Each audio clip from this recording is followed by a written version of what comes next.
wabarakatuh. Nah, di sini saya akan mempresentasikan bab 1 dari logika ke ilmu kognitif.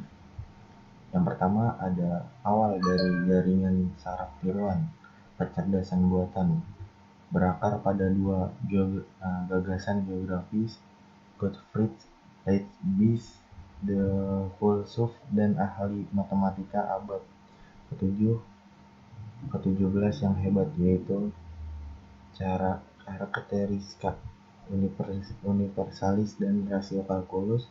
De karakteristika universalis adalah sebuah ide bahasa yang disesuaikan di mana semua ilmu pengetahuan pada prinsipnya dapat diterjemahkan. Itu bahasa di mana setiap bahasa alami akan menerjemahkan dan akan seperti itu bahasa makna murni, tidak berantakan oleh teknis linguistik. Bahasa ini kemudian dapat berfungsi sebagai latar belakang untuk menjelaskan pemikiran rasional. Perjalanan menuju pembelajaran mendalam melanjut dengan 2 abad ke-19 klasik bekerja dalam logika. Ini biasanya dihilangkan karena tidak jelas terkait dengan jaringan saraf. Ada pengetahuan yang kuat yang membutuhkan beberapa kalimat. Yang pertama adalah John Sistem Logika, Stuart Mill dari tahun 1943, di mana untuk pertama kalinya dalam sejarah logika eksplorasi dalam istilah manifestasi dan proses mental pendekatan ini. Yang kedua ada masalah XOR. Pada tahun 1950-an, konferensi Dartmouth berlangsung dan minat yaitu lahir bidang kecerdasan buatan di jaringan saraf. Terbukti dari konferensi itu nyata. Marvin Minsky, salah satu bapak pendiri AI dan peserta konferensi Dartmouth, sedang menyelesaikan disertasi di Princeton pada tahun 1954, dan judul adalah Jaringan Neural dan Masalah Model Otak. Tesis Minsky membahas beberapa masalah teknis, tapi itu juga menjadi publikasi pertama yang mengumpulkan semua up-to-date hasil dan teorema dan jaringan saraf. Pada tahun 1951, Minsky membangun sebuah mesin didanai oleh Kantor Riset Ilmu Angkatan Udara yang menerapkan jaringan saraf disebut SNIRC,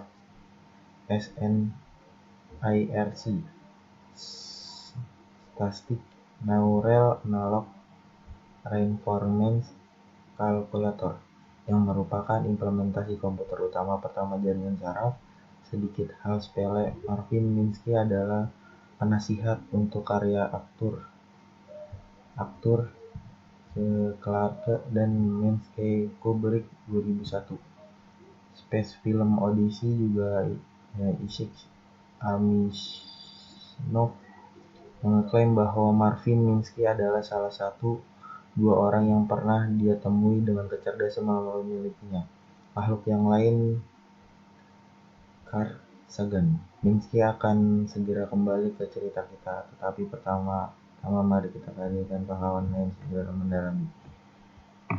Yang ketiga dari ilmu kognitif ke pembelajaran mendalam. Tetapi gagasan tentang jaringan saraf tetap ada di benak hanya segelintir orang terpercaya, tetapi dalam proses yang terbenak yang memungkinkan mereka kembali dengan gaya di koneksi jaringan saraf tahun 1970-an. Sebagian besar lancar, tapi di sana kami ada 2 tren yang membantu mengembangkan tahun 1980-an. Yang pertama adalah munculnya kognitivisme dalam psikologi dan filsafat. Mungkin ide ini paling dasar. Selanjutnya, kognitivis yang dibawa ke urus utama adalah gagasan bahwa pemikiran sebagai sistem yang kompleks tersebut dari bayangan bahwa ke arus utama adalah gagasan bahwa pemikiran sebagai sistem yang kompleks tersebut dari banyak bagian yang saling berinteraksi harus dieksploitasi sendiri terlepas dari otak. Tetapi dengan metode formal 13, sedangkan relasi neurologis yang menentukan kognisi tidak boleh diabaikan. Ini dapat membantu untuk membangun dan menganalisa sistem yang mencoba menciptakan kembali bagian dari relasi neurologis, dan pada saat yang sama mereka harus dapat menciptakan kembali beberapa perilaku.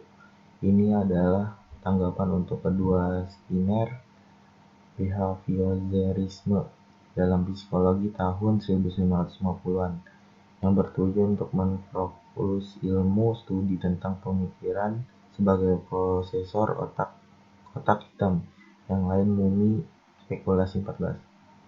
Dan pada dualisme pemikiran dan otak yang diimplementasikan secara kuat oleh suatu yang ketat, studi formal mengetahui dalam filsafat terutama sebagai tanggapan terhadap Goethe.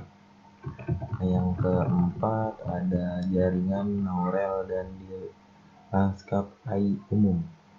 Kami telah mengeksploitasi kelahiran jaringan saraf dari logika filosofis.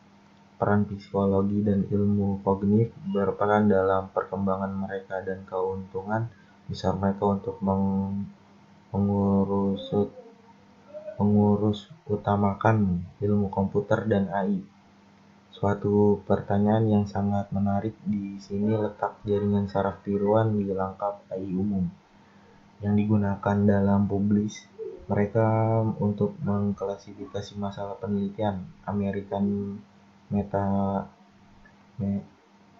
Mathematical Society (AMS) dan Association for Computing Markery (ACM).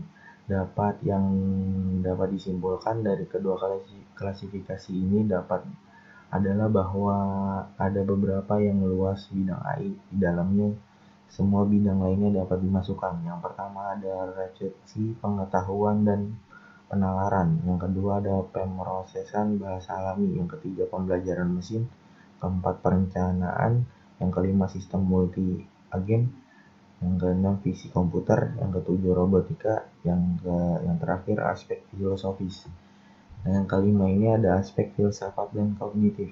Sejarah ini kami telah menjalani jaringan saraf dari perspektif historis, tetapi ada dua hal yang penting yang belum kami jelaskan. Pertama, apa itu arti kata kognitif? Istilah itu sendiri berasal dari ilmu saraf yang telah digunakan untuk mengklarifikasi manifestasi luar dari perilaku mental yang berasal dari konteks, tetapi terdiri dari dalam kemampuan ini dapat bisa diperbedakan karena ilmu saraf mendasari ini divisi atas aktivitas saraf. Sekian presentasi dari kami. Wabillahi taufiq wal hidayah. Wassalamualaikum warahmatullahi wabarakatuh.